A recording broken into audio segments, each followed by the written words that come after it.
Other comics thank you to the audience for coming out. Yeah, I used to do some shows here with and better me, but but then I got addicted to doing nothing, and 6 years later, man, here I am. Not to brag, but it is my birthday. This year. Yeah, it's my birthday this month. It's actually my birthday this weekend. I was born, thank you, Sunday. That's creepy. I was born October 13th, 1988, the year of the dragon. My sister was born October 13th, 1986, the year of the bitch. Now, I was born on her second birthday, and she tells me, Devin, you're the worst birthday present I've ever received.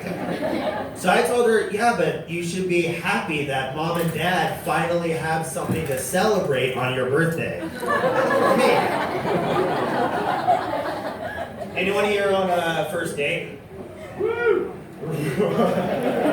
You got back together with your hand? I don't like to brag, but I've been on a lot of first dates and last dates.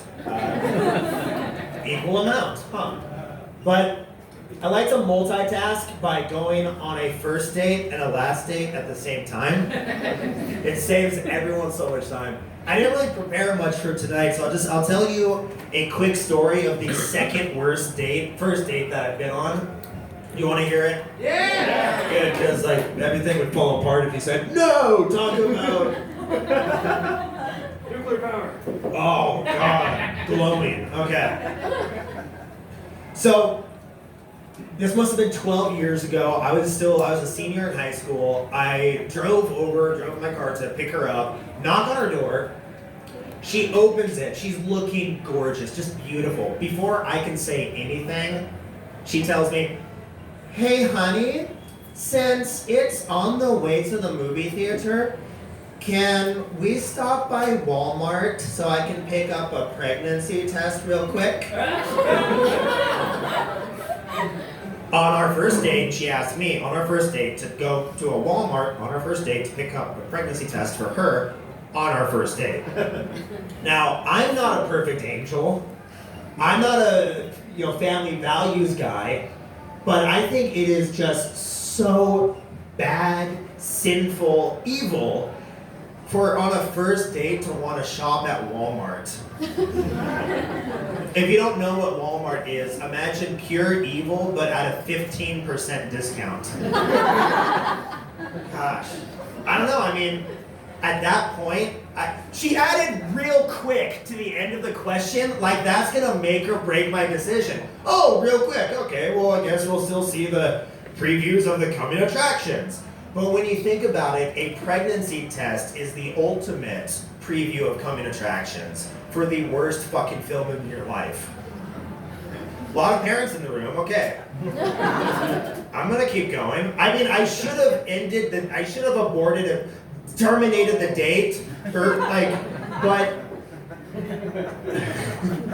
it wouldn't be bad if I just quit and just said goodbye, because I think it was Martin Luther Gandhi who said, there's no shame in ditching a crashing train. But then I thought, well, I kind of want to keep the date because I wanted a funny story to tell a room full of judgmental drunks 12 years later in Vietnam. What foresight, right? Plus, if she's pregnant, what better time to have sex? Because, you can't fit 2 cream pies in the same oven. It doesn't work like that. I've tried. So, I decided to keep the date, carry it to term, and it was a little awkward because we were driving to Walmart, and guys, on a first date, we're just supposed to ask questions and listen, right? What the fuck am I gonna ask her? Think of a name yet? You can name it Devin, not its father's name. That is an assumption. Could be its father's name. So we get to Walmart, I park and I get out of my car and I immediately step in a used condom that's just lying on the ground because it's Walmart, right? If someone's shopping at Walmart, they're not making other great life decisions. Like, yeah, it's like, you know, Vietnam has a litter problem, but I've been on Windy Top. I've never stepped in something that might get my shoes pregnant again. Like, what's going on? So yeah, be proud of Vietnam. There aren't many used condoms around. Like, who does that? Who leaves a used condom on the ground? Not my date, but like, who does that? It's disgusting. It's immoral. So we walk into Walmart. You know, she's going faster because I have sticky shoes, so I'm going a little slower. And we get into Walmart and she just takes off like an American missile for a village of brown people who need freedom. And before you know it, we are in an aisle of both pregnancy tests and condoms. No symbolism there. I say to her, hey babe, you know, a milligram of prevention is worth a kilogram of cure. Yeah! She didn't really laugh at it either. But she's American, she doesn't know the metrics and stuff. Plus, she really, honestly, like, she actually had a pretty shitty sense of humor about the whole thing. I was surprised. She spent like 10 minutes looking between different pregnancy tests for the one that's right for her, because that's the decision that really matters. All the while, I'm thinking like, this has done more to convince me to wear a condom than all of my sex ed combined, right? So she picks one out, finally finds one that's good enough for her, and she buys it after she tries to get me to buy it for her. Yeah, bullshit, you know, I at that time, I was still a virgin, still am, but if it's not my spill, it's not my bill, okay? I'm not paying for a woman's birth control. I'm a Republican, okay? That's why I voted for Trump twice. Did I lose you there? All right. So we finally pick one out. We head out. I'm in my car. We start backing up from my parking spot, and I hesitate slightly, just slightly. I hesitate slightly, and another car almost hits me. Kind of weird. Like, just goes to show, fellas, accidents can happen when you pull out too late. We didn't. Yeah. So I'm driving there. I'm driving her to the movie theater. We get to the movie theater. We get to the concession. I buy popcorn for me, a soda for her, large, because she had a project. And we get into the movie theater. When I go to a movie with a girl, I always pick the worst fucking film I can find. Cause like, how are we gonna do sexy things if she's interested in the movie, right?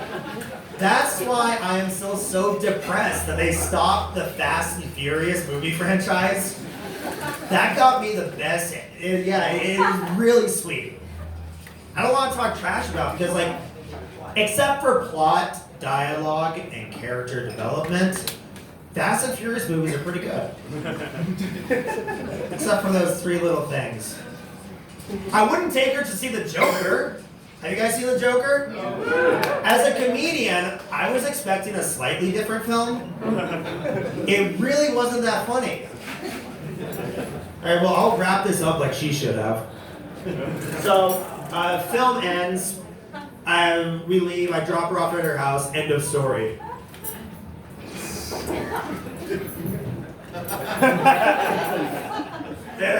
Just kidding, yeah, she was pregnant. Happy ending, she got an abortion like an adult, okay?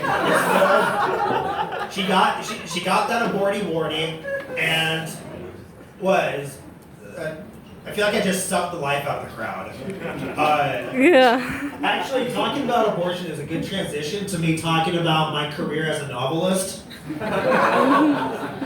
So, I write novels, which is a fancy way of saying I like to drink alone. And I'm only selling the first half now, so I can hook you, so you have to buy the second half on Kindle or MySpace or LiveJournal, I don't really know. But smokers, you'll appreciate this strategy. I hook you now and you pay later. This one actually has some typos, so I'm just gonna sell it for how much it cost me to produce, so like $20,000 per page. And I like it. It's got good reviews. Like, this woman came up to me and, she took it and she's like, Devin, this is the best compliment, this is the best review I've gotten. Devin, you should really give up stand-up comedy. And it made me, it was weird because she hadn't even read the book yet. All right, thank you guys.